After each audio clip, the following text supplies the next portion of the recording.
지금부터 발성배전 연구반 수업을 시작하도록 하겠습니다. 이제 지난주에 이어가지고 이번에도 이제 100문제의 나머지 부분을 시작하도록 하겠습니다. 지난주에 30번까지 했으니까 이번에 31번부터인데요. 31번이 이제 RLC 이제 공진 문제이다 보니까 32번 단락비부터 시작을 할 겁니다. 근데 전체적으로 해서 오늘 뭐 몇 문제 정도를 할 수 있을지 잘 모르겠습니다. 한 60문제 내지 한 70번까지 이제 가게 될 것 같은데요. 그 전체적인 내용을 한번 또 보시고, 그다음에 내일이 시험이기 때문에 이런 과정을 통해서 자주 그 문제가 나왔을 때 답을 어떻게 써 나가야 될지, 이런 키워드하고 이런 것들 자꾸 하시다 보면은 나중에 좀 시간이 많이 줄어들 거라고 생각을 합니다. 그리고 이제 하시는 것처럼 이제 노트를 계속 작성을 하시다 보면요, 나중에 돌아갔을 때 내가 이때 이렇게 공부를 했었는데 그때 적어놓었던 걸 보면은 또 기억이 회상되면서 나름대로 어떤 효과들도 있습니다. 그래서 수업을 들으실 때 간단하게라도 앞에서 얘기하시는 것들을 메모를 해놓으시고, 그 다음 메모가 끝난 다음에 끝나고 나면은 거기다 첨삭을 해가지고 자기가 이제 필요한 부분들 조금씩 추가를 하시다 보면은 나중에 도움이 많이 되실 겁니다. 그래서 교재 노트도 보시면 왼쪽에다 필기를 하고 오른쪽에는 부족한 부분을 채운다든가 그런 식으로 해가지고 양면 노트를 써가지고 스프링 노트를 가지고 활용을 하시면 나중에 도움이 되고요. 그래서 시험장 가셔도 여러분이 정리했던 그 노트를 가지고 한번 보시는 게 빨리 진행을 하실 수가 있습니다. 연구반은 지금 이제 하루 정도 남았고, 지금 다음 회차 연구반은 어떻게 할 건지 미리 한번 안내를 드리도록 하겠습니다. 지금 연구반이라고 해서 지금 학원에서 수강을 하고 있는 부분이 기본반, 연구반, 파이널반. 저희 이제 학원에서는 이렇게 세 가지 과정으로 이루어져 있습니다. 그래서 시간은 토요일날 오전 9시부터 1시까지, 토요일날 1시부터 6시까지, 일요일날 아침 9시 30분부터 통상 10시에서 1시 30분까지 이렇게 운영이 되고 있습니다. 네. 그래서 지금 2시부터. 죄송합니다. 이게 2시부터네. 2시부터 6시까지 이렇게 돼 있습니다. 그래서 이런 과정들이 지금 교재들은 어떻게 돼 있고 수업은 어떻게 되는지 보시면은, 기본반은 지금 동일출판사 송기룡 교수님의 이제 송배전공학하고 그다음에 전력계통공학, 이 두 가지 책 정도만 나가고 있고요. 나머지 발전공학은 사실 시간이 없어서 잘 못 나가고 있습니다. 그리고 이제 연구반 같은 경우는 기존에 이제 나왔던 것들이 여러 가지로 나왔었습니다. PPT로 진행을 했었고요. 그 다음에 이제 여기는 송배전공학, 전력계통공학, 그리고 발전공학, 그리고 전력공학 연습이라는 이런 네 가지 책으로 보통 진행을 하고 있습니다. 다른 학원들도. 여기 이제 플러스를 하게 되면 이제 송변전 기술용어 해설집이었는데 지금은 송배전 기술용어 해설집으로 바뀌었습니다. 이름이. 약간 바뀌었는데 그런 부분들을 추가적으로 한 번 더 본다든가, 아니면 이제 발전 기초책들을 본다든가, 이런 식으로 해가지고 학원들이 수업을 하고 있습니다. 대부분. 그래서 저희도 마찬가지로 송배전 기술 용어집 해설집을 설명을 해드린다든가 이렇게 진행을 했었고요. PPT로 진행을 하다가 이제 박창숙 씨 서브노트를 좀 진행을 했던 적도 있고요. 그 다음에 이제 김영선 씨 거, 이제 한정 거, 200문제 이걸 진행을 했던 것도 있고, 그 다음에 이제 지성호 씨 책을 그렇게 진행을 했던 것도 있습니다. 왜냐면 계속 연구반은 연구를 하는 거기 때문에 계속 바꿔 나가야지만 됩니다. 왜냐면 한 번 들으셨던 걸 또 들으면 의미가 없거든요. 근데 왜 기본서반은 왜 한 번 들었던 걸 계속 듣느냐? 왜냐면 기본서기 때문에. 영문법 책 보시면 영문법 책은 계속 보시지 않습니까? 근데 뭡니까? 토익 시험 보다 보면은 토익 책들은 여러 가지를 보시죠. 마찬가지입니다. 얘는 이 토익 책처럼 여러 가지를 보시는 거고, 얘는 영문법 책입니다. 그렇기 때문에 이런 기본적인 부분을 가져가겠고, 파이널 분에서는 시험만 봅니다. 시험. 하루에 이제 13문제를 가져와서 4교시를 똑같이 본다든가 아니면 2교시만 본다든가 이런 식으로 해가지고 그 상황에 따라서 틀리게 가고 있습니다. 그래서 이렇게 진행을 하고 있고요. 저희가 지금 이제 연구반은 이제 요 다음에는 어떻게 할 거냐. 지금 지성호 씨 책이 끝났고요. 네, 지성호 씨 책이 끝나고 남은 나머지 동안에 이제 한 200문제 정도에 대한, 요거 말고 다른 200문제, 관연도 문제 중에서 출제 빈도가 높은 것부터 해가지고 설명을 드리겠다고 말씀을 드렸고요. 이제 다음 회차부터는 지금 어떻게 할 거냐면 관연도 문제 풀이집이 있습니다.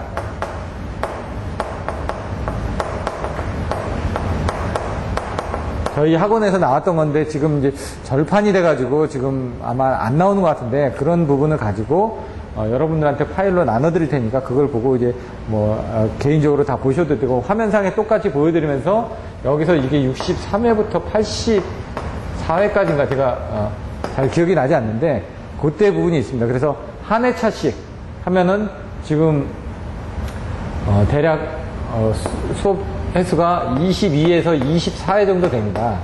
그러면 이게 몇 년치냐면 10년치입니다. 10년 이상치.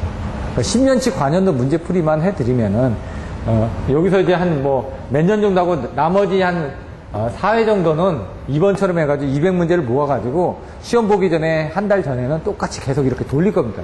왜냐면 그 전에 관연도 문제를 통해가지고 이거 보시다 보면 얼마나 시험 빈도가 높은 문제들이 있는지 그런 것들을 간접적으로 경험을 하신다면 이런 문제가 시험에 많이 나오는구나 하고 나서 한 달 정도 남은 상태에서는 그 시험 문제를 위주로 해가지고 돌리게 되면 아무래도 여러분들이 시험장 갔을 때 좀 더 편한 분위기에서 시험을 보실 수가 있거든요. 그래서 이번에도 이제 지성호 씨 책이 끝나고 나서 이런 식으로 해가지고 한 2회 정도, 원래 이제 3회 정도를, 3, 4회 정도를 예상을 했는데, 지금 오늘까지 해서 2회 정도로 해서 몇 문제 정도를 해드리고, 다음번에는 미리 이제 스케줄 조정을 해가지고, 이제 한 3, 4회 정도를 해가지고 100문제 이상을 여러분들이 가져가실 수 있게끔, 시간을 만들도록 하겠습니다. 그래서 오늘 그 과정에서 이제 31번부터 해가지고 한 70번 정도까지 이제 내용을 할 거고요. 그게 어떻게 나왔는지 저번 수업에 이어가지고 이번에도 간단하게 한번 보시고 진행을 하도록 하겠습니다.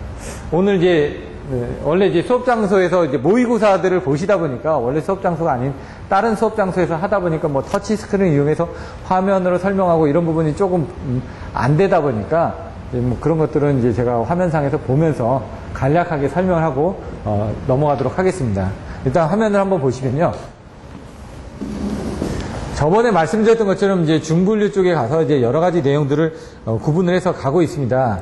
근데 여기서 보시면 이제 변압기라든가 보호계정이라든가 이런 것들을 보셨는데 지금 하고자 하는 부분은 이겁니다. 이제 고장전류, 주파수 제어, 전기품질, HVDC, 안정도, 중성점 접지, 역률 개선, 보호계정기, 퍼센트 임피던스, 전력조류, 절연협조, 경제급전, 변압기, 수요관리, 모선, 분산형 전원, 진행파, 가능출력 곡선 이런 식으로 해가지고 저번 주에 설명을 드렸습니다. 그래서 저번 주에 30번까지 설명을 드렸고요. 요 내용들이 조금 차이는 나지만은 순서 차이는 약간 있습니다. 지금 발전기 쪽에 대한 병렬운전이라든가 PSS, 전압조정, 그리고 배전자동화, 765, 배전선보, 변압기 이런 식으로 해가지고 여러 가지 내용들을 볼 겁니다. 안정도 같은 경우도 종류들이 많이 있죠. 그래서 이런 것들을 보시고 보시면은 이렇게 해서 소블루션을 해가지고 나눠놨습니다. 1번부터 해가지고 쭉 나눠놓은 것들을 가지고 이제 수업을 진행할 건데요. 보시면 이제 팩치라든가 이렇게 나왔던 유형의 문제들을 모아놨습니다. 그리고 그것들을 이렇게 폴더에다 담아가지고 1번부터 한 225문제까지의 폴더 안에 답안지들을 다 넣어놨습니다. 그래서 오늘 시작할 거는 이제 31번 말고 32번. 그래서 만들어 놓은 걸 보시면 이와 같이 32번은 발전기 단락비, 33번은 발전기 병렬운전, 34번은 거리계정기. 거리계정기도 최근에 나왔죠.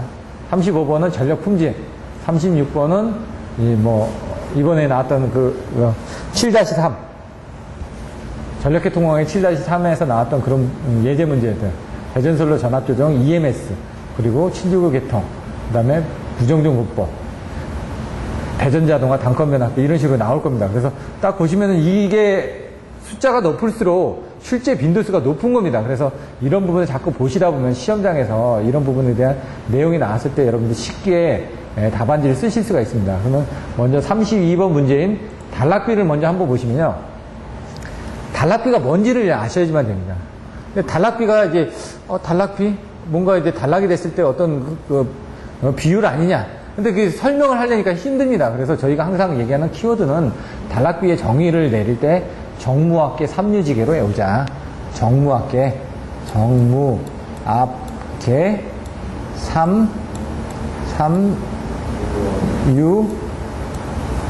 여기 3유, 지계 이렇게 있습니다. 전격 속도에서 무바 전격 전압을 유지하는 데 필요한 계좌전류. 둘 다 계좌전류입니다. 요게 중요한 겁니다. 계좌전류하고 계좌전류의 비율이다. 그럼 이제 왜냐면은 이거를 아셔야지만 여기서 공식을 할 때 이게 써주실 수가 있다는 거죠. 여기서 이제 그림하고 매칭을 합니다. 그런데 그림을 이렇게 그 정의를 하고 그림을 그리는데 계좌전류하고 계좌전류의 비율이라고 했죠. 요게 계좌전류가 됩니다. 근데 Y축은 전류하고 전압이 같이 있습니다. 여기 보시면. Y축은 맨 끝에는 전격 전압이고, 여기서 보시면 어떻게 돼 있었죠? 전격 속도에서 무브와 전격 전압을 유기하는 데 필요한 계좌전류라고 되어 있습니다. 그럼 무브와 포화곡선이라는 얘기죠. 이렇게 무브와 포화곡선 이렇게. 그러면 그러니까 전격 속도에서 무브와 전격 전압을 유지하는 데 필요한 계좌전류라고 했으니까 이게 첫 번째 계좌전류가 되는 겁니다. 이렇게 위에가. 두 번째도 계좌전류죠. 삼상 단락시 전격 전류와 지속한 동일한 지속 단락 전류를 흐르는데, 그러니까 이제 단락곡선이 나오는 겁니다. 그러면서 전격 전류와 동일한 지속 단락 전류를 흐르는데 필요한 계좌 전류라고 되고요. 여기서 만나는 부분이 이제 단락곡선하고 계좌 전류가 만나니까 여기서 단락 전류가 나오는 겁니다. 이렇게. 그러니까 딱 정의만 정확하게 알고 있으면 수식도 정확하게 쓰실 수가 있습니다. 그래서 계좌 전류가 밑에가 두 개가 있는데, 위에가 포화곡선이고, 포화니까 이제 위에 더 올라가 있을 거 아닙니까? 단락곡선이 이렇게 있다. 근데 단락비에서는 이 곡선을 정확하게 생각하셔야 되고, 왼쪽에 좌측에는 전격 전류가 있고, 그다음 단락 전류가 있고, 그 다음에 전격 전압이 있다. 요게 이제 틀린 겁니다. 그러면은 여기서 보시면은 비율은 얘하고 얘입니다. 얘하고 얘고 얘하고 얘입니다. 실제로 단락비니까 뭡니까? 전격 전류하고 단락 전류 사이에 B가 단락비라고 보셔도 됩니다. 그러니까 뭡니까? IF2분의 요게 전격 전류분의 단락 전류. 이거는 전격 전류분의 단락 전류가 되는 거죠. 그게 단락비가 되는 겁니다. 단락비를 표시를 할 때 단락비 정의는 이렇게 되고, 그림만 알고 계시면은 그냥 수식은 나온다는 얘기죠. 그러면 여기서 여기 뭐라고요? 전격 전류하고 같은 단락 전류지. 이거는 뭡니까? 단락 전류에 의한 계좌 전류가 아니라 무브와 전격 전압을 유기하는 데 필요한 계좌 전류죠. 정의는. 그러니까 여기 위에는 계좌 전류인데 뭐라고요? 단락 전류 쪽에 대한 그 계좌 전류를 생각하시는데, 실질적으로는 전격 전압을 유기하는 데 필요한, 무브와 전격 전압을 필요한 계좌 전류 측에서 가는 거죠, 그냥. 그러니까 정의는 이거분의 이거기 때문에 여기서는 전격 전류분의 단락 전류를 표기를 했지만은 여러분들은 이거 대 이거로 설명을 해주셔야 된다는 거죠. 그래서 여기는 뭡니까? 전격 전류 때문에 단락 전류입니다. 근데 이제 표현을 할 때는 단락비는 항상 이렇게 표현을 해주셔야 된다는 얘기입니다. 계좌 전류입니다. 계좌 전류고 얘도 계좌 전류입니다. 그러면은 이 IN분의 1이고요. 여기는 IS가 뭐냐? 단락 전류는 X분의 퍼센트 임피던스 N이에요. 100분의 퍼센트 임피던스 N 해가지고 100분의 IN이 되고, 요게 IN이 없어지니까 X분의 1이 되는 겁니다. 이게 차가도, 여기 XD분의 1이라고 저희가 얘기도 하죠. 동기 리액턴스분의 1 해가지고, 요게 단락비다. 동기 임피던스의 역수와 상응하다. 이렇게 얘기가 나와 있는 겁니다. 단락비의 계략값은 어떻게 되냐. 터빈 발전기 같은 건 좀 틀립니다. 요거하고. 근데 보통 한 0.4에서 0.6 정도. 그 수차 발전기는 0.8에서 1.0 이렇게 얘기를 하기도 하고요. 특별히 이걸 전압 변동 높게 하거나 그러면 이 비율이 커진다는 얘기죠. 단락비가 커진다는 거는, 단락비가 커진다는 건 요 임피던스가 작아진다는 얘기죠. 작아지니까 임피던스가 작으면 뭔가 이렇게 운동할 수 있는 부분이 커진다는 얘기입니다, 제가. 임피던스가 작으니까 전압 강화도 줄어드니까 얘가 운동할 수 있는 부분이 커진다. 그래서 수차 발전기 같은 얘가 크다는 거는 얘 자체의 어떤 특성이, 활용할 수 있는 특성이 크기 때문에 좋다는 얘기입니다. 그래서 이 단락비가 발전기의 구조 성능에 미친 영향만 물어보는 경우가 있습니다. 그러면 키워드가 구완, 가전, 반무, 충효. 요것만 아시면 됩니다. 구완, 가전, 반무, 충효인데, 구완, 가. 그 다음, 무, 충, 효. 여기서 지금 요거는 빠졌습니다. 가부와 내량은. 구완, 가에서 가가 가격이고, 요 가부와 내량은 뺐습니다.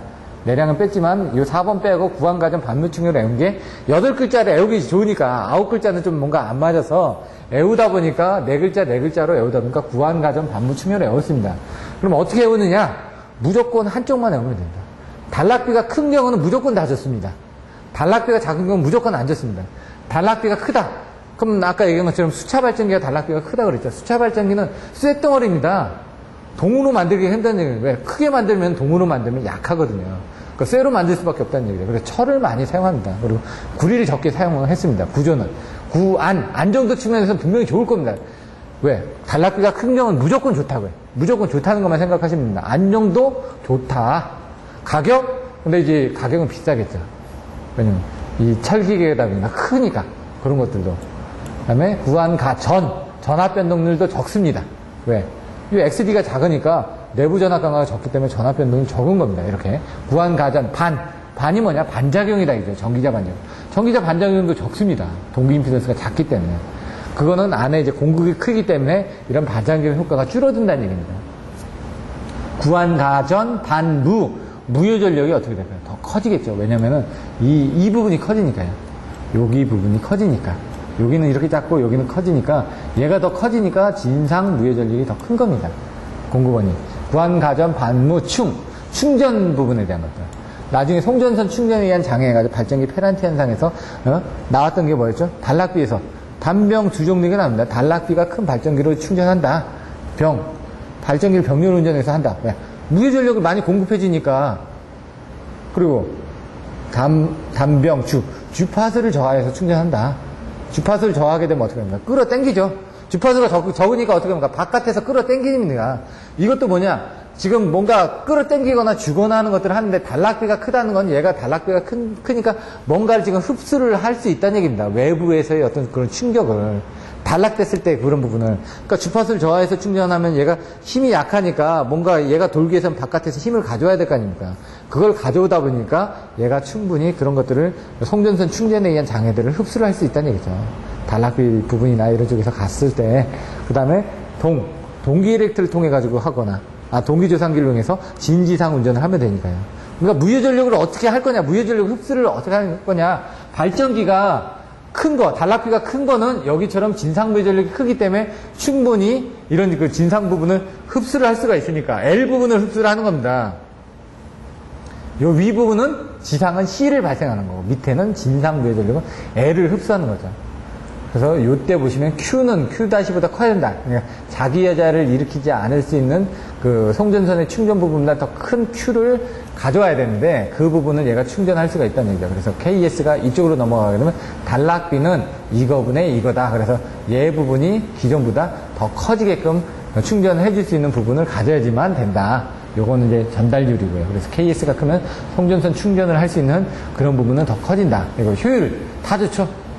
그럼 나머지는 반대 방향만 쓰면 됩니다. 그러면 이게 어려운 게 아니라는 거죠. 단락비의 정의가 뭐냐? 구조 나왔고요.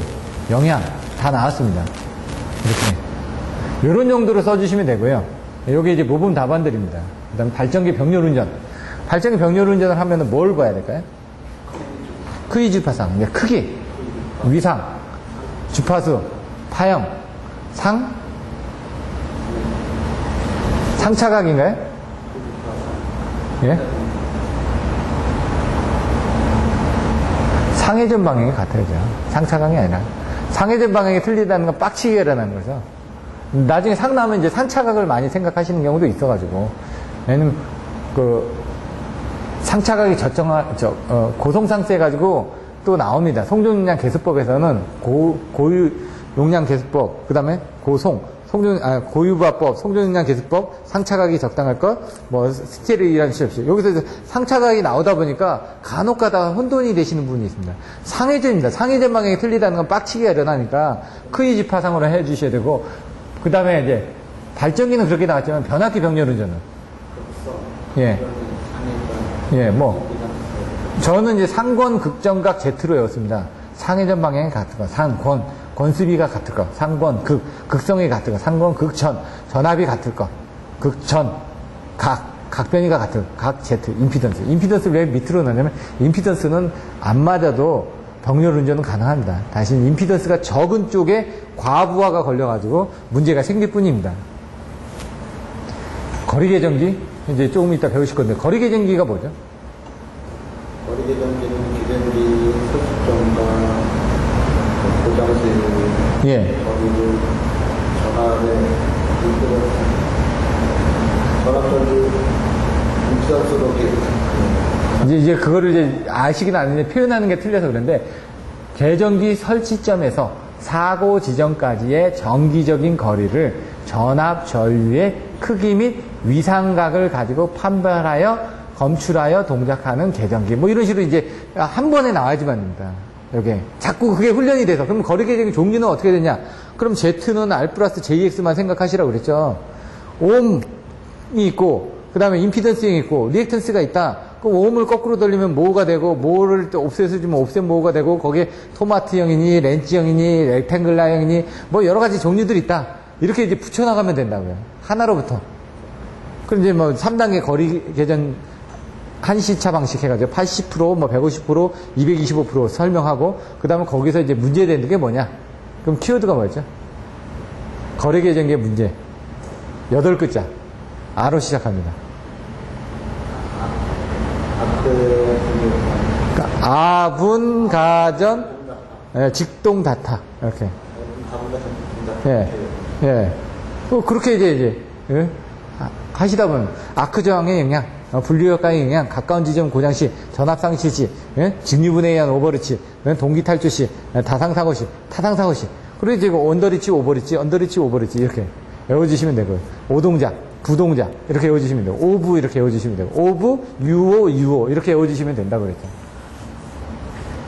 전력 품질의 특성 및 발생 원인, 이런 것들도. 전력 품질 때문에 문제가 되는 부분이 있습니다. 이런 것들을 보실 수가 있고요. 그러면은 33번. 발전기 병렬 좀 볼까요? 근데 여기는 발전기 병렬 운전에서 무효전류, 핵류가 나옵니다. 핵류. 네? 극성이 일치해야 된다. 극성이 일치하면 순환전류가 흐른다. 핵류. 정격 전압이 같아야 된다. 뭐 순환전류가 흐른다. 퍼센트 임피던스가 같아야 된다. 이거는 또 이것도 마찬가지로 순환전류가 흐르겠죠? 그 다음에 단상의 경우 또 순환전류가 흐릅니다. 발전기 병렬 운전, 개통분열, 크기 주파상, 크기가 틀리면은 무효 순환전류가 흐른다. 위상차가 틀리면은 또 동기화 전류가 걸려서 또 이제 순환전류가 흐른다. 주파수가 안 같을 경우는 또 그 난조가 발생하고 이 무효 전류라는 부분이 순환전류거든. 무효 순환전류가 흐르는 겁니다, 지금. 그래서 여기 기존의 파역동 보시면은 파형이 다르면은 문제가 되고요. 이렇게 대부분이 한 세 가지 이상이 다 대부분이 무효 순환전류가 흐르는 겁니다. 그 내용으로 해서 써주시면 되는데 요거 말고 조금 더 답안지가 나오는 게 이런 것들도 같이 보시면 됩니다. 그래서 이렇게 돼 있는데 그림이 요거 말고 또 다른 것들이 있는데 그림을 가지고 좀 설명을 해놓은 것들이 더 있습니다. 병렬운전 시 요거는 간단하게 10점짜리 이렇게 정리를 해놨네요. 네? 그러니까 먼저 10점짜리를 정리를 하는 훈련을 해주셔야 되는 게 10점짜리를 정리해서 얘 무효순환전류 이렇게 해놓고 여기다 이제 그림 그리고 좀 더 내용을 넣어서 하면은 된다는 얘기예요. 그러니까 얘를 10점짜리를 집어넣은 건 얘를 25점짜리를 쓰기 위해서는요, 그림을 그려가지고 표시를 해줘야지만 기전력의 위상이다. 그럼 그림 그려가지고 그게 되는 원리를 설명을 해줘야지만 25점짜리를 쓸 수가 있기 때문에 여러분들이 10점짜리로는 무조건 다 답안지를 만들어 놓으셔야지만 됩니다. 그러고 나서 거기다 살을 붙이면 25점짜리가 되는 거거든요. 25점짜리 답안지가 또 있습니다. 다른 것들이. 34번. 거리계전 방식. 이 거리계전 방식이 나왔을 때 제가 옛날 답안지 썼을 때 그 회차가 78점인가 나왔습니다. 그럼 18점에서 20점 사이 줬다는 얘기입니다. 왜 20점 넘은 건 없었을 테니까. 왜냐면 20점이 넘게 준 것들도 있겠지. 뭐 21점 준 것도 있을 겁니다. 그러면 넣고 빼고 하면 78점이 나왔다는 건 평균 20점씩 맞았다는 얘기거든요. 그러니까 최소 18점은 맞았다는 얘기입니다. 18, 20 맞아야지 78점이 나오니까. 그때 이제 그 거리계전 방식 썼을 때 제가 이대로 썼습니다. 개용. 계전기 설치점에서 사고 지점까지의 정기적인 거리를 전압전류의 크기 및 위상차로 판별하여 동작하는 계전 방식. 이거 딱 이렇게 쓰고 동작 원리 그림을 그리는 겁니다. 그림 그려서 마찬가지 하고 여 밑에 분리효과 같은 것도 좀 그림을 그렸습니다. 분리효과가 왜 되는지. 분리효과가 이렇게 되면 여기서 이렇게 돼가지고 임피던스가 병렬로 되게 되면 이렇게 떨어지지 않습니까? 땅땅땅땅 해서 요게 이제 T분기를 해가지고 요 T분기 때문에 이렇게 된다. 예, 단선도도 옆에다 그려주고 요거 외에 분리효과를 설명할 때 그런 그림들 그려주고 계좌 상실시 오동작하면 계좌 상실이 났던 그 그림들도 다 그려주고 그림을 다 그렸습니다. 옆에다가. 이런 것들은 다 똑같이 썼습니다. 뭐 다른 책하고 뭐 이렇게 대단하게 쓴 게 아니라 PTB하고 CTB에 의해서 하는 거기 때문에 얘가 결과론적으로 보면은 PTB분의 CTB분은 바뀌어진다. 이렇게 내용들 나와 있고, 그 다음에 여기 나온 것처럼 리액턴스형, 모형, 옵셋형 해가지고 그림들 그려주시고, 그림 옆에다 다 설명해주고, 거기에 이제 장단점들을 간단하게 설명했습니다. 얘는 뭐 중거리에 쓴다, 얘는 장거리에 쓴다, 이런 식으로 이런 것들은 어떤 부분에 문제점이 있다, 이런 식으로 간단하게 적어주고 그림 그려줬고요. 그 다음에 3단계 한시차에 대해서 80%, 70, 150%, 225%를 요걸 3개를 했습니다. 이렇게 3개. 단계별로 이렇게 된다 그래서 하나, 둘, 셋, 4개 해가지고 그려놓고 요 옆에다 이제 옵셋하는 부분을 이렇게 그려놓은 거죠. 이렇게 해서 쭉 해가지고 존1, 존2, 존3 해가지고 이 옆에다 같이 매칭이 되게끔 또 그림을 그려주고요. 80% 여기 이렇게 그림 그려져 있던 거를 앞에서 보기 좋게끔 일단 그림으로 먼저 내가 이렇게 알고 있다라고 설명하고 밑에다 간단하게 적어주고 여기다 사이클까지 정리를 해줬죠. 사이클까지 뭐 몇 사이클 해가지고 나와 있지 않습니까? 여기는 뭡니까? 1에서 3사이클, 얘는 20사이클, 얘는 또 100사이클 이렇게 나와 있잖아요. 여기서 밑에다가 1에서 3사이클, 여기다 하나 더 적어준 겁니다. 20사이클, 100사이클 적어주고 밑에다 또 적어주고, 그림 앞에서 하나에서 함축적인 내용들이 딱 눈에 보이니까 조금씩 더 점수를 받는 겁니다. 왜? 다른 사람은 밑에다 수치를 밑에다 적었죠. 여기 옆에다가 이렇게 적어놨는데 눈에 안 보이는데 여기다 그 부분을 적어놨기 때문에 이 사람이 이걸 알고 다 적었겠지 하고 그냥 넘어가는 겁니다. 이건 뭐 알아서 적었네, 알아서 적었네, 이렇게. 그리고 나서 이제 거리기적인 적용상의 문제점이 아분, 가전, 직동, 다타가지고 분류효과에서 여기에다가 밑에다 그림 더 그려주고, 아크 저항 같은 경우도 지락사고 나는 부분에 아크 저항 그림 그려주고, 그 다음에 아분, 가까운 지점 같은 경우는 그냥 그림 그린 겁니다. 그래서 여기다 ZF는 0이다 이렇게 해놓고 ZF가 0이 되면은 얘가 작아져서, 전류가 작아져서 검출을 못한다, 이런 식으로 수식 같은 거 옆에다 하나 더 적어주고, 그러니까 알고 있는 상태에서 조금씩 살을 넣어가는 겁니다. 그래서 먼저 키워드로 아까 보시면 여기 나오고 간단하게 내용 적어주는 거, 이렇게 해서 10점짜리로 문제를 만들어 놓고 거기서 이제 옆에다 탈을 붙여나가면서 25점짜리를 쓰시면 문제가 더 확실하죠. 전압상시 5정장, 직류분해에 대한 오버리치. 그럼 이것도 직류분해에 대한 오버리치라 그러면 이렇게 해서 직류분 이렇게 놓고 그 탈저 부분에서 여기 이렇게 올라가서 이런 부분에서 오버리치가 일어난다, 이런 식으로 옆에다 그림을 그린다든가. 알고 있는 그림들 많이 있지 않습니까? 그냥 갖다 그리는 겁니다. 아, 직류분을 확실하게 썼네 라는 부분만 알면 되니까요. 동기탈조시, 동기탈조시는 어떻게 해야 된다고요? 그림 그리는 겁니다. 이렇게 동기탈조시 해놓고 이렇게 해놓고 40. 예, 근데 여기다가 이렇게 놓고 동기탈조시 이렇게 간다. 그래서 여기서 응동된다, 이거는 빼버리고 이렇게만 그림을 그렸죠. 이렇게 동기탈조시에 이렇게 해서 요 영역을 지나가기 때문에 문제가 되니까 얘기가 있다, 이런 것들. 나머지 다중사고시나 타상사고시 같은 경우는 그림을 못 그렸습니다. 마땅히 표현하기가 애매해서요. 그러면 그냥 그림을 그리는 거죠. 여기다 이렇게 그려놓고 거리계정기 여기 달렸는데 여기 타상사고시 이렇게 뭐 그림을 그린다든가. 다상사고시는 이제 A상, B상, C상 이렇게 두 상이 지나갈 때 양쪽에 사고 났을 때 이런 부분들이 임피던스가 정확하게 계산이 안 되니까 이런 것들이 문제가 생길 수 있다, 이런 내용들로 표시를 하셔도 되고요. 거의 25점짜리 나와야 되겠네요. 거리계정기 10점짜리 나옵니다. 10점짜리 나올 때는 이렇게 거리계정기에 뭐냐, 적용시 문제점이 뭐냐, 이렇게 나올 수도 있고요. 전체적으로 여기서 지금 거리계정기에 대한 전체적인 내용을 다 쓰시오 하면 25점짜리입니다. 이렇게 할 때는.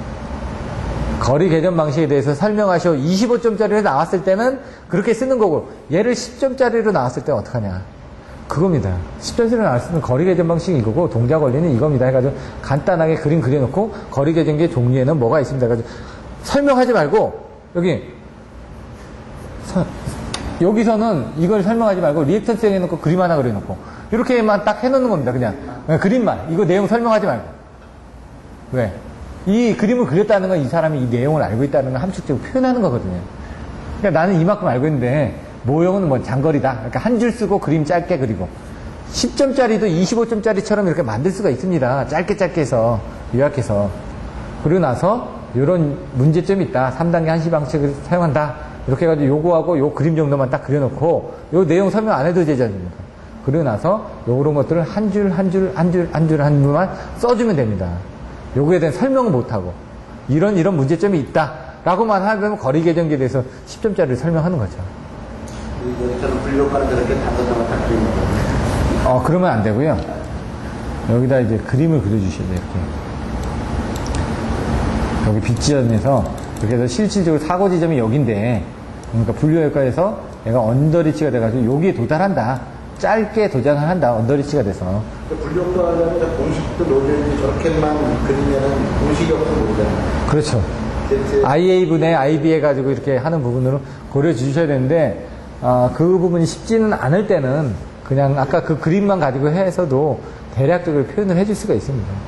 근데 이제 그림만 여기다 이렇게 그려줘도 수식이 여기 안 되더라도 어느 정도 안다라고 생각을 하기 때문에 여기 보시면 밑에 있죠.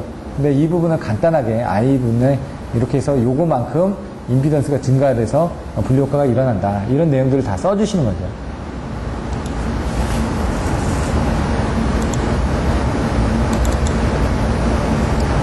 그 다음에 전력 품질 쪽에 대해서 문제가 많이 나올 수가 있다고 했습니다. 근데 이제 품질에 대해서 어떤 문제가 나올지는 저희도 잘 모릅니다. 왜냐면 품질 하면은 고조파가 가장 많이 나왔고, 그 다음에 많이 나온 게 플리커, 그 다음에 나오는 게 세그스웰, 또는 이제 그 트랜지언트라든가 아니면은 그 정전 쪽에 관련된 그런 내용들이 나오거든요. 고조파는 하도 많이 나오다 보니까 이제 요즘에는 플리커가 좀 많이 나오는 추세죠. 플리커가 문제가 많이 되니까. 품질이 그리고 좀 라인에 들어가면 품질 나오는 시험 문제를 내는데요. 네. 그게 왜냐면 그쪽이 이제 배전 쪽에 대한, 숭실대 쪽이 배전 쪽에 대한 업무를 많이 하거든요. 근데 이제 전력 품질이라는 건 다 배전 쪽입니다. 왜냐면 배전 계통에서 전력 품질이 문제가 되니까. 왜냐면 그쪽에서 주로 하고 있는 부분이 그쪽 분야이기 때문에. 그래서 누가 들어가든 간에 자기가 잘 하고 있는 부분을 냅니다. 자기 하고 있는 부분은. 누구나 설명하기 쉬우니까. 보시면은 34번 됐고 35번이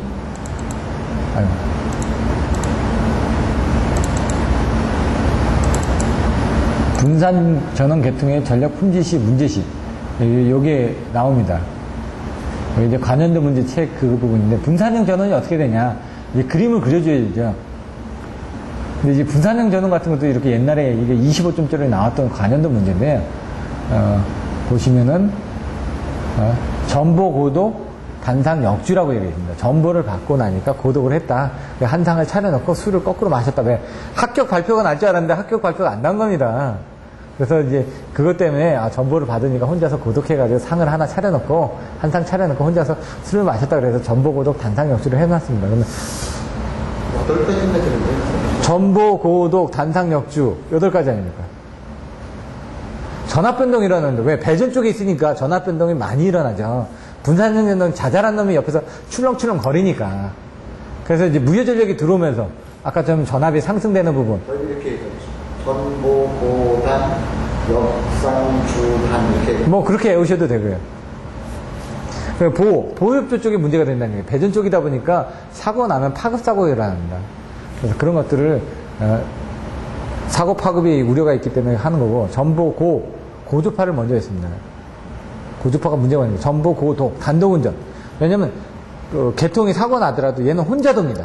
혼자 돌다 보니까 단독운전이 돼가지고 개통의 사고 전류를 공급을 해줄 수가 있습니다. 그래서 그런 걸 반지하기 위해서 단독운전 방지 장치들이 들어갑니다. 병렬운전을 할 때는. 병렬운전을 안 할 때는 상관없고요. 저는 어떻게 되냐면 저 문제점 8가지가 있고 그 중에 역류기 진상, 지상 이렇게 크게 나눠져서 양이 많더라고요. 예. 저는 근데 그걸 썼어요. 역류의 내용이 나와서 전보고독 단. 전보고독 단. 단이 뭐냐? 단락비. 단락용량. 단락용량을 먼저 했고요. 단락용량 쪽에 문제가 된다. 왜냐면 이게 병렬로 연결되다 보니까 단락용량이 커지죠. 이게 문제점만 나왔네요. 예, 문제점만. 문제점하고 대책 이렇게 같이 나와서 예. 문제점하고 대책. 예, 문제점 및 대책이 이제 나와야 되는데 여기서는 이렇게 나왔던 거죠. 그래서 단락용량이고 단상, 상불평형이 생긴다는 얘기죠. 단상 역률이 문제가 된다는 얘기죠. 주파수가 문제가 된다 이거죠. 그래서 거기에 대해서 대책들도 나오는 문제들이 있다는 얘기입니다.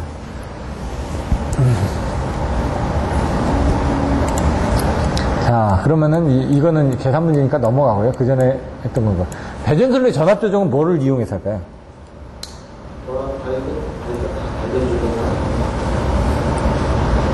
아까 승속중 있었잖아요. 승속중.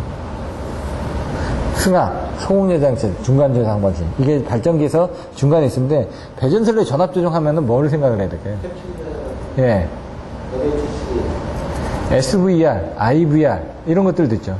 그리고 이제 변압기도 있었고, 그 다음에 이게 전압 조정 방식이니까, 배전선로에. 이 14장에 가서 보시면은 그 부분이 나와 있었는데, 이제 이 부분이 이제 12장 쪽에 이제 나와 있는데, 37번을 볼까요? 여기서는 어떤 식으로 설명을 하고 있는지.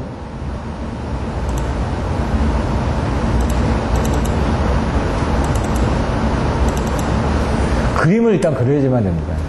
발전기부터 해가지고, 여기 보시면 전압조정 개통기가 발전기부터 해가지고 3, 4, 5, 1, 5, 4로 이제 개통을 가는 부분이 생기고, 거기에 따라서 전압조정 개통도가 어떻게 되는지, 전압을 어떻게 제어하는지, 전압을 직접 조정하거나 무해전력을 통해서 제어하는 방법이 있고, 전압조정 설비들이 뭐가 있다.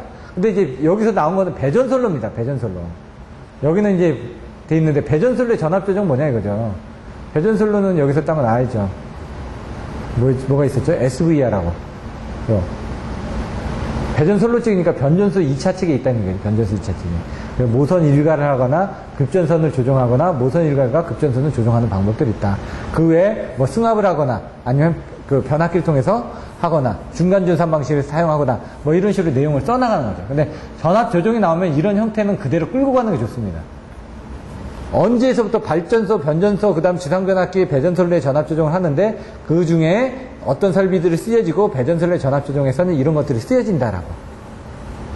그런데 그 개통도에서 보면은 이 화살표가 직선으로 이제 있고 꼬부라진 게 있거든요. 예. 이 꼬부라진 게 아까 그림에서 보면은 꼬부라진 게 ULTC고 직선으로 간 게 LLTC 화살표 끝방이 이게 지금 좀 네, 애매하죠, 지금. LLTC도 OLTC가 이렇게 꼬부라진 거래요. 예. 저는 여기 둘 다 처음에는 틀린 줄 알았더니 꼬부라진 건 ULTC나 뭐 OLTC고. 요게 ULTC니까 이렇게 꼬부라지게끔 그려놓고요. 요거는 지금 화살표는 예. 근데 사실 여기가 OLTC가 있고 요 NLTC는 여기 있죠. 이 주상전압기 쪽에. 주상에도 있고요. 예. 그 다음에 초밥 쪽에는 OLTC 안 쓰거든요. 예. 그러면 좀 더 수작업으로 예. 이렇게 수동으로 하니까. 예. 한번 세팅하면 고정이 나요. 이제 여기 이제 배전용 변전소 쪽은 이제 여기는 이제 돼 있고요. OLTC가 달려서 1호사 쪽에는 OLTC가 달렸죠. 왜? 변동이 많이 있으니까. 그래서 여기 부분하고 여기 부분에다가 이제 화살표를 좀 보통 그려놓고요. 예. 요것들은 이제 보는 관점에 따라서 좀 틀려진다고 얘기를 했고요. 예. 많이 하셨으니까 이제 좀 빨리빨리 넘어가겠습니다. 내용은. 예, 보시면은 38번을 가기 전에 38번 뭐라고? EMS라고요. EMS 오늘 아침에도 설명드렸는데 EMS를 하려면 뭘 설명을 해야 될까요?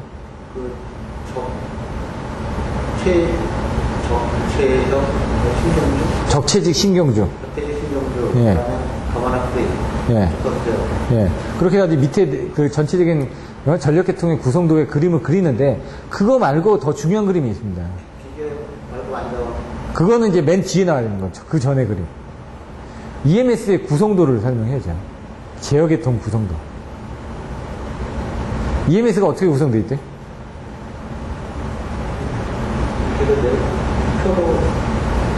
어떻게 되어 있죠? NCC, 그 다음에 RCC, 345, 154, 수력, 그 다음에 WIS, CCC, NCC, RCC 이렇게 되어 있잖아요. 여기 CCC가 있고요. 여기 NCC가 있고요. 여기 RCC가 있고요. 여기 HRCC가 있고요. 여기 WIS가 있고요. 이런 식으로 이제 그 그림이 나와야 된다는 거예요. 그 그림이 먼저, 왜? 전력계통공학의 앞장에도 그 그림이 있습니다. 그 그림이 나와서 EMS는 이렇게 구성이 되어 있다. 그래서 EMS에서 운영을 하기 위해서 이 KPX에서 밑에 보니까 아까 얘기했던 급전지효선이 중앙급전소에서, 중앙급전지령소에서 각각의 급전지령소 쪽에 영향을 내려가지고 EMS에서 이렇게 구성이 되어 있다. 근데 그 기능이 뭐냐? 그 기능이 바로 기계 발급 안자원이다. 그러니까 미래에서는 어떻게 되냐? EMS는 지금 EMS가 바뀌어 왔지 않습니까? 지금 3번이나. 일본 제품에서, 그 다음에 미국 제품으로 바뀌었다가, 알스톰 것도 썼다가, 그 다음에 최근에 KEMS로 바뀌었고, 2000년도 후반에, 그런 과정들이 이렇게 미래의 EMS 구성 방안에 대해서 기술할 때는 지금 이렇게 순차적으로 해가서 바뀌어지고 있다. 이런 내용을 써주셔야 되는 거죠. 그럼 가서 보시면 38번은 그림이 무조건 중요하다는 게 처음에 나오는 그 그림이. 기본서에 있는 나오는 그림을 딱 보시면 EMS 이게 적체직 신경주 이렇게 그림 그리셨다고 하죠. 그래서 이 에너지 관리 시스템은 요 위에서 EMS를 하는 거다 라고 그려놓고 이거는 정의는 이렇게 그리는 겁니다. 맨 위에 있는 놈이다. 하지만 가서 딱 보시면은 주요 기능에서 급전 자동화 시스템이 있고 기계 발급 안전이 있는데 여기서 지금 요거 말고 요거는 기능이고 여기가 빠졌네요.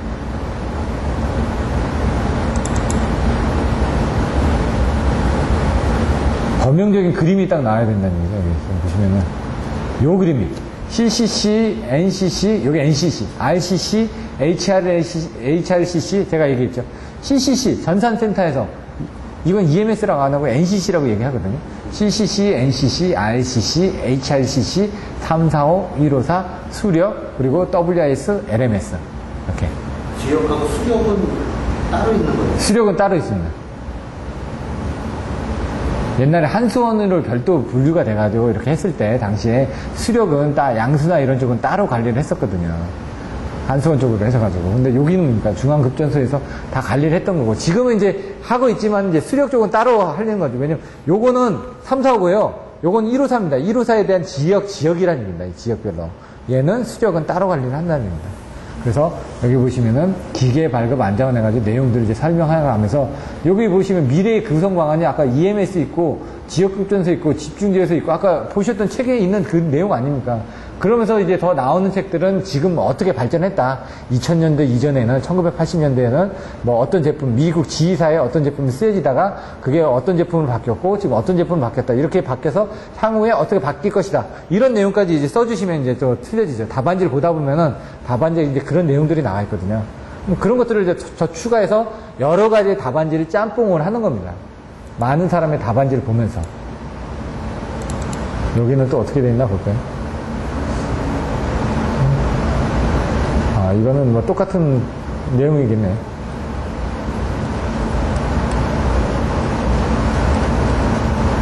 내용은 똑같이. 이건 좀 안 맞는 내용인데, 이렇게. 39번 문제를 한번 볼까요? 765 격상에 대한 문제점. 손실률은 떨어지겠죠. 철탑 면적은 늘어납니다. 근데 동일 전력 공급 기준으로는 줄어드는 겁니다. 송전 능력 증대됩니다. 몇 배가 증대되냐. 154, 345, 765, 뭐 4.7배 이렇게 돼 있죠. 그래서 8,400만 킬로와트, 뭐 2,100만인데 8,400만 해가지고 뭐 4.7배 뭐 이렇게 약 5배 뭐 이렇게 얘기를 하는데, 네, 이렇게 보시면 되고요. 그것들을 어떻게 했는지 한번 보시면요.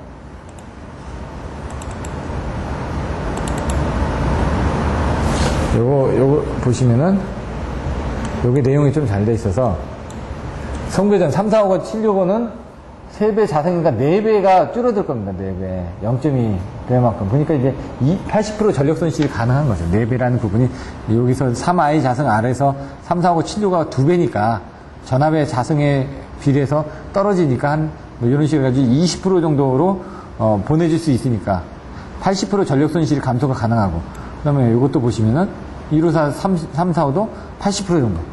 2배의 자성의 4분의 1이니까 80% 정도 되고요. 손실률 같은 거는 이렇게 지금 줄어든다는 얘기예요. 154일 땐 손실률 100이라고 그러면 345는 20%고 765는 4%밖에 안 된다고 합니다. 이런 자료들은 이게 지금 서울공과학원 자료인데요. 이게 정리가 잘 돼 있었습니다. 다른 거보다. 그래서 이런 것도 넣었고요. 철탑 면적은 여기 보시면 100%일 때 21%, 11.7%. 그럼 얘는 60평이고 얘는 160평입니다. 근데 이제 평수는 154가 55평이고 얘는 60평이죠. 얘는 160평이죠. 하지만 여기 동일 전력으로 하게 되면 얘는 110이고 62.7이라는 거죠. 33.3평, 19평 이렇게 봤을 때 이 전력량대로 기준했을 때 평수 대 기가와트를 하게 되면 이렇게 줄어든다는 얘기입니다. 그럼 이제 345하고 765하고 봤을 때 765하고 평수도 많지만 여기서 보시면은 철탑 면적비라든가 이런 것들은 얘는 1800이죠. 얘는 8400이죠. 얘는 평수가 늘어나니까 그런 겁니다. 평수가 160평대니까 얘가 평수 기준으로 했을 때 11.7%지만 여기서 보시면 전력 양으로 보면 송전 용량으로 보시면 340에서 1600이면 1800은 같은 거 6배입니다. 1800에서 8400이면 4점 몇 배죠. 그러니까 훨씬 6배, 4배니까 훨씬 더 큰데 평수는 몇 배 안 되죠. 그러니까 3, 4호를 더 많이 쓰는 거고요, 얘가. 3, 4호 43%. 송전 용량이 어떻게 되는지 340만, 1800만, 그리고 뭐라고요? 8400만, 840만 킬로와트죠. 8400인데 10,000 킬로와트로 할 때는 0을 하나 빼주면 됩니다. 500메가와트는 50만 킬로와트입니다. 이게 항상 헷갈리거든요. 화력발전소 500메가와트. 근데 이제 초초인계압은 어떻게 했냐? 1000만 킬로와트죠. 아니, 1000만이 아니라 100만 킬로와트죠. 1000메가와트입니다. 근데 우리는 50만 킬로와트가 일반 화력발전소의 표준 용량입니다. 근데 초초인계압으로 하다 보니까 보통 500메가와트짜리가 800메가와트까지 나왔거든요. 근데 이 초초인계압을 하면서 1000메가와트로 가면서 이게 100만 킬로와트까지 보내줄 수 있게끔 된 겁니다. 그건 원자력 발전하고 거의 맞먹는 거죠. 원자력 발전이 1000메가거든요. 화력 발전이 500메가밖에 안 되는데 그게 원자력 발전하고 맞먹기 시작한다는 얘기입니다. 그 크기가. 자, 이렇게 나와 있고요. 개통 기술의 문제점. 복잡하고 기계적 이게 지금 코로나 소음에서 뭘 달죠? 풍소음. 765의 풍소음 저감하기 위해서 다는 거. 6글자.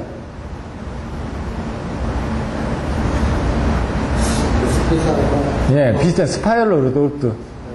이렇게 동그라미 이렇게 감아주면 풍소음을 저감을 해준다고 말씀드렸죠. 스파이럴 로드 해가지고 그림을 그려주실 때도 이렇게 돼 있고 여기다 이렇게 감아준다. 스파이럴 로드를. 그런 그림을 그려주셔야죠. 설명할 때. 그런 게 10점짜리 나왔던 겁니다. 풍소음 장애를 방지하기 위해서 그런 것들을 채용한다.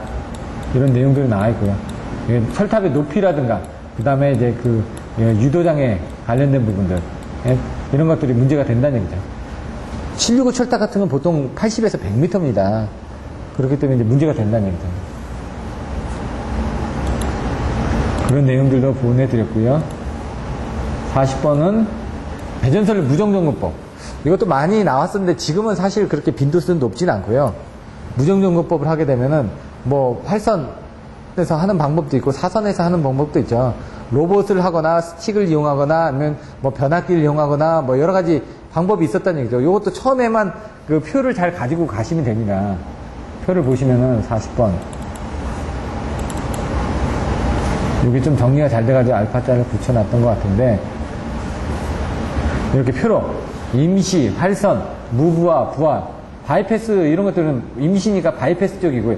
활선에서는 간접이나 직접이 있는데 여기 보시면은 간접에서는 핫스틱이나 로봇을 이용해서 간접적으로 하거나 나와 있다는 얘기죠. 이 내용들이. 이런 식으로 처음에 요 포맷을 잘 잡아 놓으시는 게 중요합니다. 요 포맷만 잡혀 있으면 나머지는 쓰는데 지장 없거든요. 시공만 걸리면은 제가 근무 안 해도 분야가 괜히 거부감이 오는 거예요. 다른 사람도 다 똑같습니다. 겁나 또 괜히 못 벗은 거거든요. 이거 제대로 하시는 분이 누가 있습니까? 잘하시는 분이 발전소에 계시는 분들이 잘합니다. 왜냐면 그 안에 발전도 있고요, 변전도 있고요, 그 다음에 송전까지 가 있습니다. 예, 다 하니까. 배전 쪽은 몰라도 시험 문제가 잘 안 나오니까요. 그 다음에 잘하시는 분이 변전 분야에 계시는 분이에요. 왜냐면 변압기 있죠, 배전설로 있죠. 발전 쪽만 잘 모르는 거, 송전 쪽도 있습니다. 발전 쪽만 잘 모를 뿐이지. 우리 죄송한 얘기지만 배전 쪽에 계시는 분들이 잘 모릅니다. 왜냐면 경험을 배전 쪽밖에 안 했으니까. 변전 쪽은 좀 아시는데 그 다음 송전 쪽을 또 모릅니다. 배전하고 송전은 또 틀리거든요. 그래서 배전 쪽에 오시는 분들이 제일 힘들어 하십니다. 한전에서 오신 분들 중에서 제일 빨리 하시는 분들이 이제 복합발전이라든가 이런 데 계시는 분들은 금방금방 늘고요. 그 다음에 이제 이 변전소에서 교대 근무하시는 분, 시간도 많으니까 그분들이 좀 많이 늘고요. 그다음 배전 쪽에 하시는 분들은 좀 힘들어 합니다. 왜냐면 알고는 있는데, 왜냐면 초강고시 볼 때 다 했기 때문에 모르는 건 아닙니다. 근데 이제 나이 들고 이제 하려고 하니까 이제 자기가 알고 있는 부분하고 또 시험해 보는 부분하고 또 틀리거든요. 그래서 좀 힘들어 하시는 겁니다. 41번은 보면 배전 자동화. 아까 나왔죠? 배전 자동화 쪽으로도 많이 해야 된다고요, 지금. 저번에 하지 말라고 그래가지고, 아니요, 배전 자동화 하지 말래요. 그러다 나오면요. 그러니까 누가 하지 말라고 한다고 해서 그러니까 이거 여기 주식 떨어질 거니까 사지 말라고 하는데 샀습니다. 위험 요소가 있는 만큼 돈 버는 겁니다. 문제는 판단은 본인이 하셔야지만 됩니다. 자동화 부분은 나옵니다. 제가 보기에는 EMS, 스카다, 배전자동화 이 세 개는 나옵니다. 근데 배전자동화 한 문제밖에 안 되거든요. 아까 이거 무정종급법 그거보다는 저는 배전자동화를 하려고 합니다. 차라리. 이 한 문제 하고 안 하고가 무슨 차이가 있습니까? 근데 이제 본인이 했을 때는 이제 봤을 때 그런 의미로 얘기를 하셨겠죠. 이거보다 더 중요한 게 있으니까 그걸 더 해라. 그걸 하고 나서 그거 다 끝나면 이거 해라 이겁니다. 왜냐면 우선순위가 중요하거든요. 시험에 나오는 것부터 먼저 해.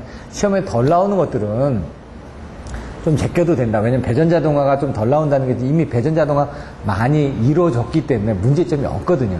근데 초창기 때 배전자동화 할 때는 이제 이슈가 되는 것들, 문제점이 많은 것들이 이슈가 많이 됩니다.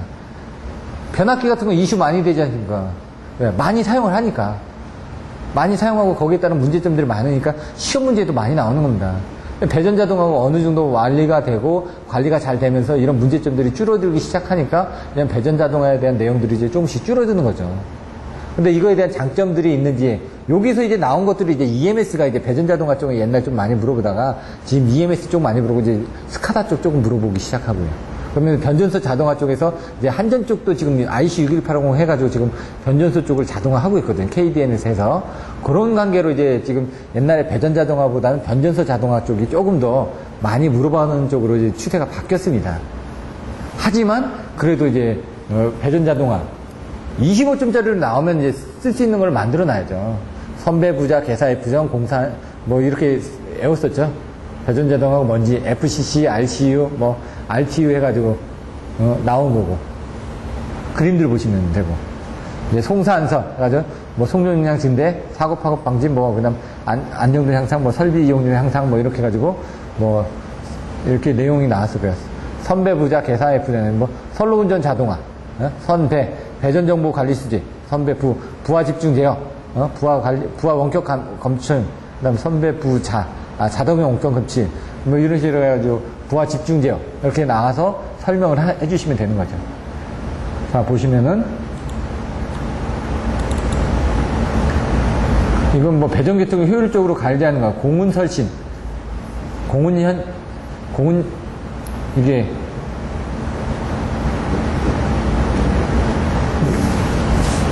어떻게 였더라? 공급 신뢰도 향상, 공운,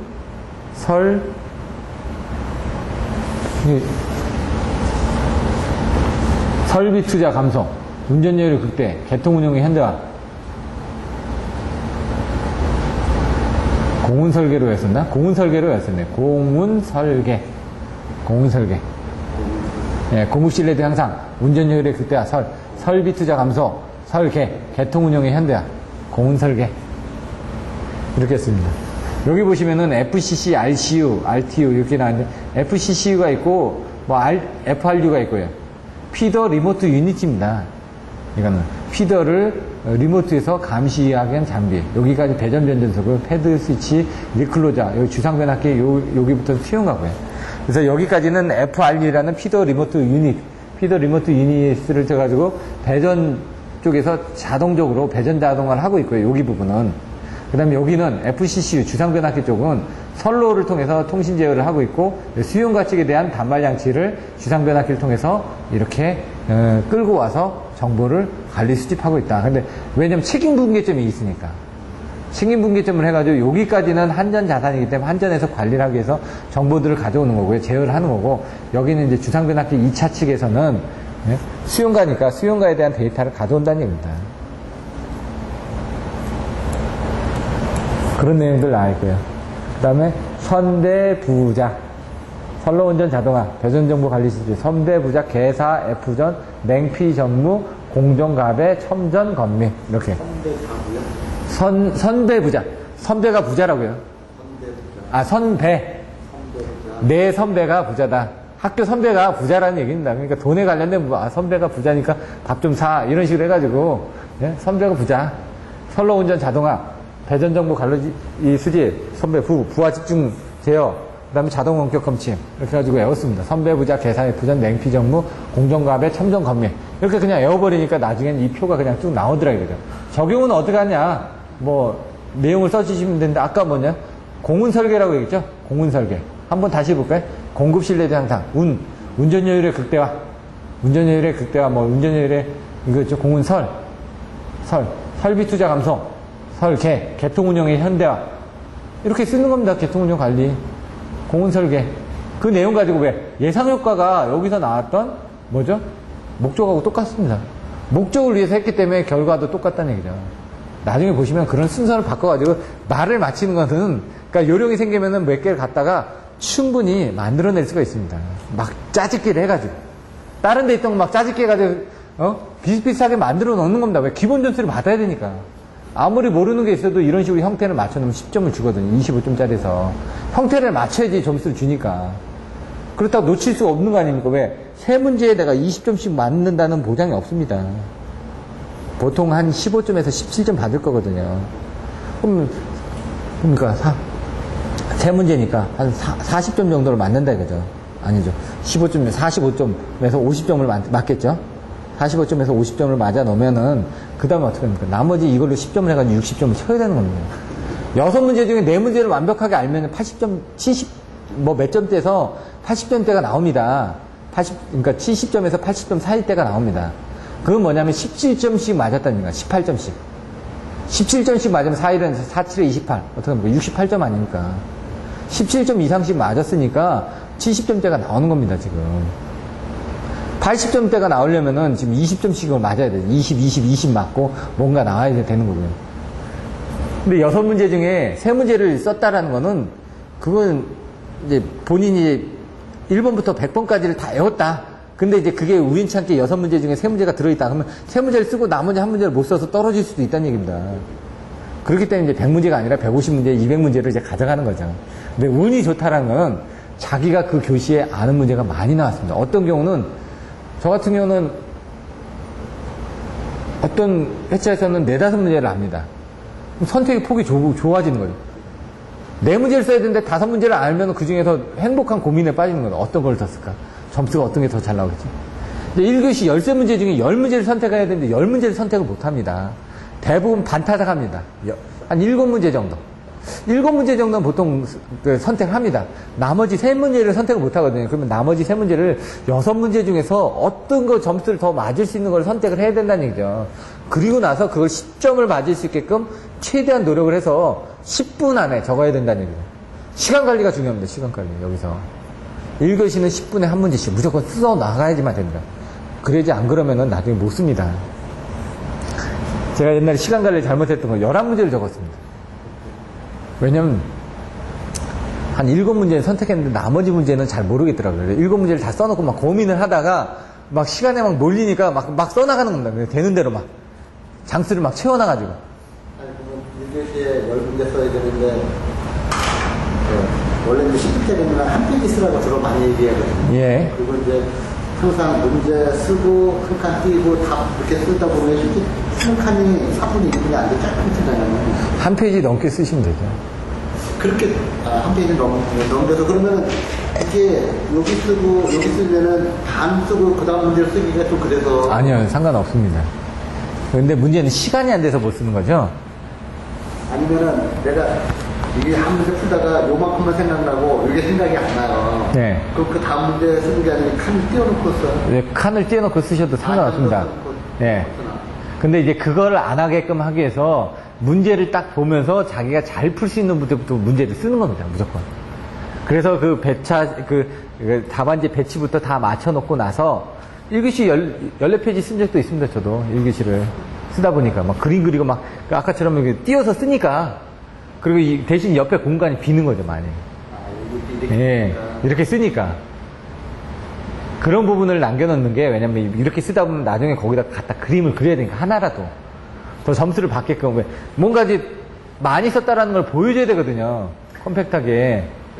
그래서 그것들을 이제 많이 쓰시다 보면 그 배치를, 요 정도까지만 하면 됐어 하고 이제 넘어가는데, 그 배치들을 나중에 시간이 남으면 돌아와서 쓸 수 있게끔 공간을 좀 비워두는 것도 필요합니다. 그러면 10문제 중에 한 페이지 반 정도 써야. 꼭 그런 건 아닙니다. 꼭 그런 건 아닌데, 이제 한 페이지 정도가 넘어가줘야지만 1교시에 점수를 많이 받으니까. 1교시에 한 페이지씩 썼죠? 그러면 50점밖에 안 나옵니다. 왜? 10페이지를 다 썼어도 5점밖에 안 주니까. 근데 1교시에 한 70점을 맞아 놓으면요, 그 다음 교시에는 편해버립니다. 그러기 위해서 이제 한 페이지 반을 쓰라고 하는 건데, 문제는 시간이 없습니다. 시간이 그렇게 못 씁니다. 그래서 1교시에서는 점수가 안 나옵니다. 1교시에는 60점만 맞아도 잘한 거죠.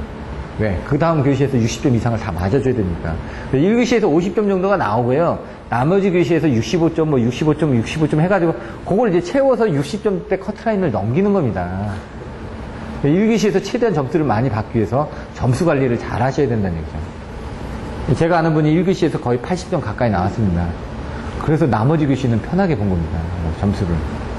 나머지 교시도 잘 나왔는데 1교시가 잘 나왔으니까요. 그분은 이제 10점짜리로 많이 답안지를 쓰시다 보니까, 이 10점짜리로 많이 답안지를 쓰시니까, 25점짜리, 10점짜리로 쓰는 요약을 해버리다 보니까 이 내용이 작아도 내용이 윤택하니까 점수가 잘 나오는 거죠. 그럼 먼저 10점짜리로 많이 저기를 해놓으셔야 된다는 건 얘기입니다, 지금. 여기 뭐 내용 다 나와 있고요. 42번을 또 볼까요? 단건 변압기. 장단점이 뭘까요? 단건 변압기는 단점은 적은 작은 예. 용량으로 큰 부하를 볼 수 있고, 예. 그 다음에 경량으로도 운반이 수동이 용량, 예. 그 다음에 효율이 철선 동선이 집어서 효율이 좋다. 저는 이제 키워드로 그렇게 외웠어요. 동요 큰 누절, 단절 저중 피해로 이렇게 외웠습니다. 예? 동요 큰 누절이 동량이 감소한다. 왜? 권수가 하나니까. 효율이 좋다. 예? 아까처럼 이제 철선이 감소하니까 효율이 좋아지겠죠. 그리고 동요 큰 용량을 그릴 수 있다. 왜냐?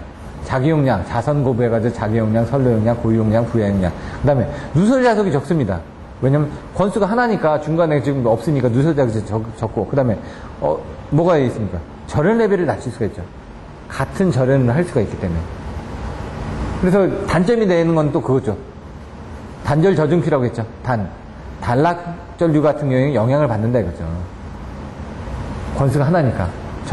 절연 설계가 필요하다는 얘기죠. 아까 좀 똑같아야 되니까 지금 직접 접지 같은 경우는 같이 접지를 해줘야 되기 때문에 1차 측도 접지기 때문에 그 다음 저압측 선로도 고압측하고 같은 절연 레벨로 필요하기 때문에 돈이 좀 들어갈 수가 있거든요. 중성점 접지 계통에만 해야 되고요. 그 다음 피레기를 설치를 해야 되고. 왜냐면 아까처럼 보시면 외부에서 침입이 들어왔을 때 절연 부분에 대한 것들을 읽기 때문에 그런 식으로 외웠습니다. 동요 큰 누절, 단절 저중 피해 딱. 자성거부, 뉴요크 요전안 해가지고 자성거부, 자기 용량, 선로 용량, 고유 용량, 부하 용량 이렇게 외우기도 하고.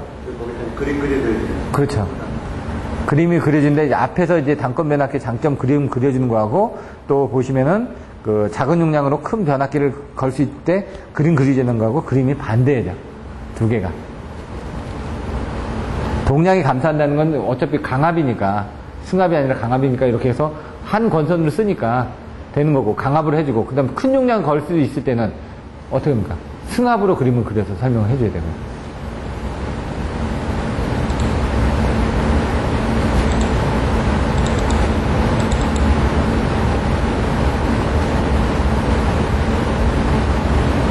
(45분까지) 좀 하고 쉬도록 하겠습니다. 여기 보시면은 단건 변압기 장건이 있죠. 최강, 최승이라고 있는데 단건 변압기 장성 해가지고 그림을 그려놨는데 요금 작은 용량으로 큰 부하를 걸 수 있다는 이렇게 설명을 해줍니다.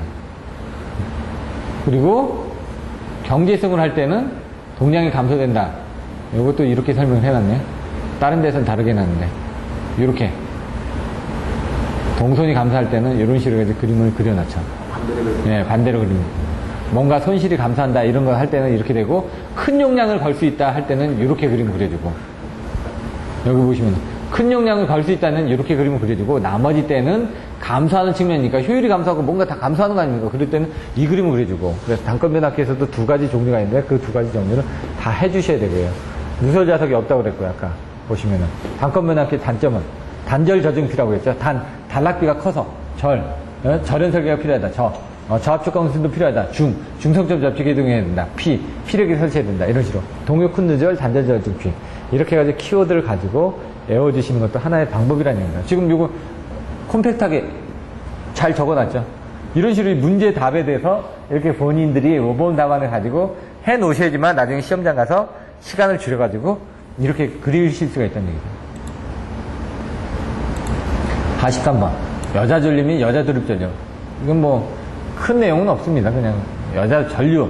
여자 시킨데 필요한 전류가 여자 전류인데 여자 전류는 그때 순간적으로 들어오는 전류죠. 그래서 인러시 커렌트. 그런 부분에 대해서 구분 설명하시오. 그러면은 여자 전류는 여자화 시키는데 필요한 거니까 보시면은 43번 그림으로 이렇게 그려져 있습니다. 여기서는 이제 변압기 내부 고장 보호로 해가지고 87 보호 계정에서 어떻게 되는지. 여자 전류는 무부하 상태에서 전압인가시 1차 측에 흐른 전류가 무부하 전류는 여자 전류로 하고 이런 것들은 장화 전류하고 히스테리시스토는 이런 것들로 나눠진다. 근데 여자 전류는 순간적으로 흘러 들어간다 이거죠. 여자 전류는 다 이건데 거기서 순간적으로 도립 전류가 흘러가면서 이런 식으로 이제 요 라플라스 변환을 해가지고 요 수식을 적어줘야죠. 그래서 이렇게 순간적으로 들어오는 거다. 이거에 대한 방지 대책으로 해가지고 감도저항법, 트림락법, 감도저항법, 고조파 억제법, 비대칭파 저지법이고 여자 도립전류의 크기는 이 여자 도립전류에 대해서 오종작하지 않게끔 하기 위해서 87 보호개정기에 이런 특성들이 들어가고 있다. 이런 내용을 설명한 겁니다. 지금. 이렇게 나왔을 때 여자 전류하고 여자 도립전류는 이런 식으로 해서 도립전류에 대한 특성을 더 많이 설명을 해주고 있는 거죠. 기타 개정기. 아까도 설명드렸죠. 기타 개정기 보면 전, 표, 부. 이게 나왔죠.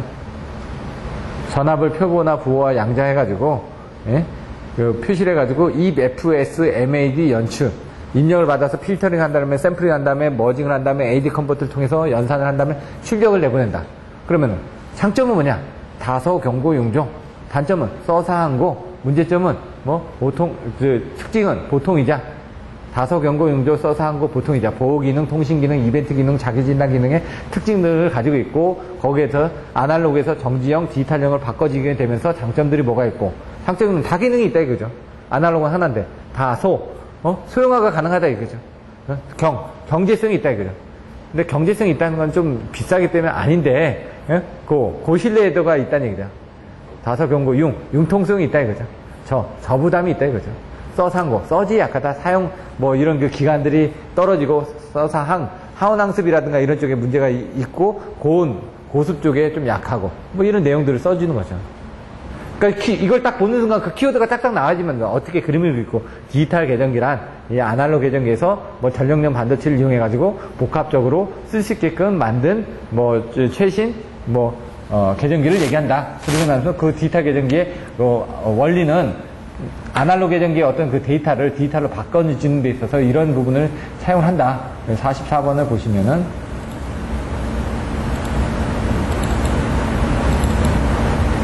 디지털 계정기란, 먼저 딱 정의가 내려 있을 텐데, 아날로그 전압 전류를 일정한 시간 간격으로 샘플하여, 마이크로 프로세스를 이용하여 보호 계정기의 기능을 구현한 기기.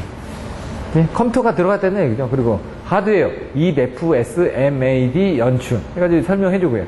그 다음에, 여기 보시면, 요거는 빼고요. 그 다음에, 장점, 다소, 경고, 융저, 써사항고, 보통이자, 이런 식으로 내용들이 나온다는 얘기입니다, 지금. 모범 답안들이 있으니까 한번 보시면 될 것 같아요.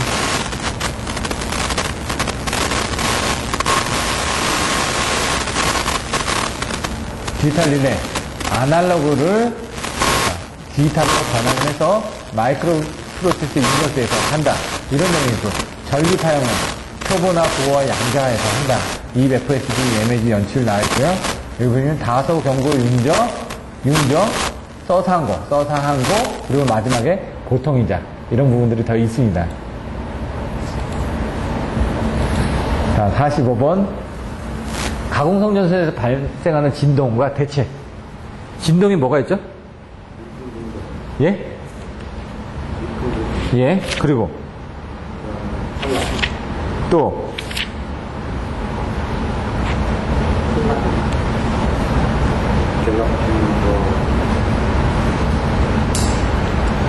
이게 눈에 의한 부분이 있고, 먼저 미풍 진동은 이제 바람에 의한 부분이고요. 그 다음에 이제 눈에 의한 부분들이, 예? 예, 착빙, 착설에 의한 부분. 그 다음에 갤러핑이라든가 이제 뭐 여러 가지 내용들이 나오겠죠. 그러면서 이제 나오는데 이 진동이 왜 생길까요, 근데? 여기 진동과 그 대책을 기술하셔. 그러면 진동이 생기는 원인. 가도폐됨으로서 바람이 그래서 아까 얘기한 미풍 진동을 설명하는 겁니다. 미풍 진동하고 거기에 대해서 진동 종류가 이렇게 돼 있고 그 진동에서 뭐 단선 사고가 발생한다든가 기계적 강도가 저하되기 때문에 그것들을 방지하기 위해서 그럼 대책은 무슨 비넥스 예? 아톡스 베토, 아머로드, 스톡 브릿지, 스페이스 댐퍼, 베이트 댐퍼, 토셔널 댐프 이렇게 5가지. 이게 딱 나오면 쓰는 겁니다. 그 대책. 이게 25점짜리로 나올 수도 있고 10점짜리로 나올 수도 있거든요. 25점짜리를 쓰려면 그림까지 그려가지고 딱 멋있게 종류들 다 해야 되고 영양은 어떻게 되고 하는데 여기는 뭡니까? 10점짜리다. 그럼 진동의 종류는 이거고 간단하게 적어주고 그거에 대한 영양은 이렇게 있고 거기에 대한 대책은 이렇게 한다. 이렇게 쓰면 끝나는 겁니다. 그럼 그 부분을 보시면 45번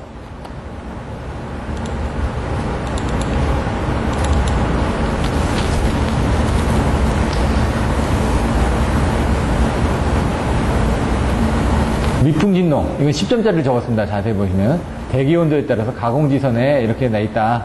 미풍진동 딱 10점짜리. 전선의 단선사고 발생한 이 영향 같은 것도 중요하다는 얘기죠. 이 진동에 의해서 전선의 단선사고 발생된다. 그래서 기계적 강도가 저하되기 때문에 그걸 방지하기 위해서 이와 같은 아머로드라든가 아톡, 스톡 브리지 댐퍼라든가 아톡스, 스페이스 댐퍼라든가 베이트 댐퍼라든가 토셔널 댐퍼 같은 걸 사용을 한다. 그리고 여기 아까 미풍진동 말고 갤러핑이 있다. 갤러핑에 대한 그림. 그리고 뭡니까? 갤러핑 발생 원인은 어떻게 되고, 방지 대책은 어떻게 해야 되고, 이런 식으로 설명을 해놓은 거죠, 지금. 롱셋은 뭐예요? 롱셋 점핑을 방지하기 위해서 이제 교략편이죠. 경감상으로 방지하는 게 그게 교략편인데, 그 마찬가지로 여기서 교략편으로 이제 점핑도 방지를 하는 거죠. 간격을 잡아주니까.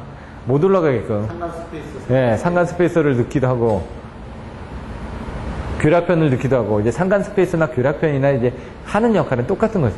잡아주는 거니까. 그렇죠. 가공전선에 보면 땡그란 걸 링 같은 게 있는 거예요. 가공지선에 게 있는 거예요. 전선 보면 이렇게 항공편이 있는 거예요.